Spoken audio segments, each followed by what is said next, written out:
On an average, how many pills do you think I take a day, Caesar?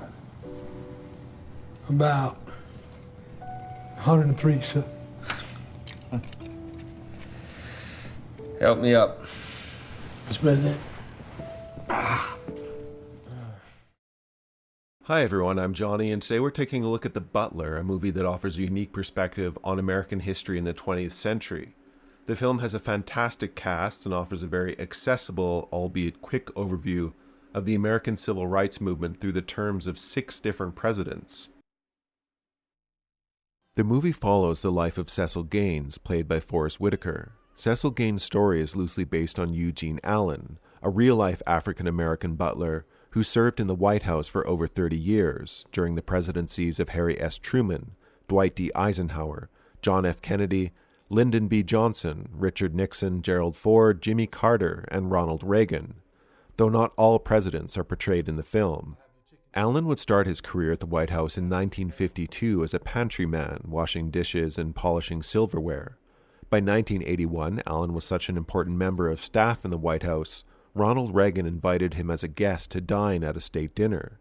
He never missed a day of work in 34 years. The film does great justice to the real Eugene Allen's career. However, the movie is less about Allen and more about the civil rights movement that he lived through. As such, significant fiction is added to the film, in particular his highly political son, who becomes a political activist and Black Panther in the film. Additionally, his younger son volunteers to fight in Vietnam. This not only adds drama and tension to the movie, but most importantly offers many views on the civil rights movement and how it was progressed by different people.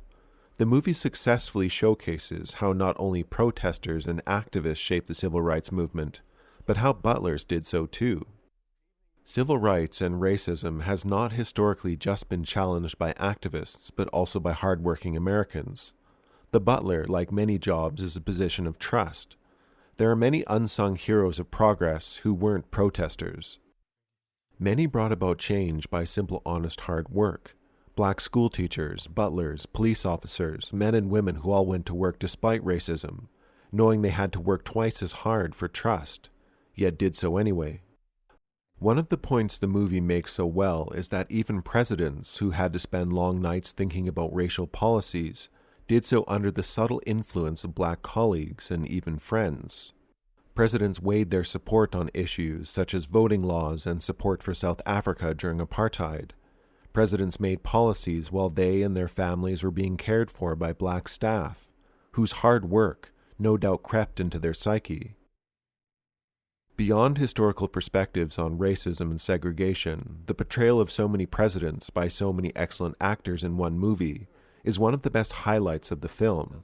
Robin Williams plays a fantastic Dwight Eisenhower, and the talent list goes on, with James Marsden as John F. Kennedy, Liev Schreiber as Lyndon B. Johnson, John Cusack as Richard Nixon, Alan Rickman as Ronald Reagan, and Jane Fonda as Nancy Reagan. There was some criticism over the portrayal of Reagan, less the acting, but more Reagan's relationship with the civil rights movement of the 1980s. Reagan opposed sanctions against apartheid South Africa, as well as vetoed the Civil Rights Restoration Act of 1987, and intensified the often discriminatory war on drugs. However, it would have been a challenge to get into the deeper politics of such decisions in the 5 minutes or so the movie gives each president. Despite the criticisms, the film portrayed Reagan and other presidents in a very three-dimensional and personal way for having such limited screen time.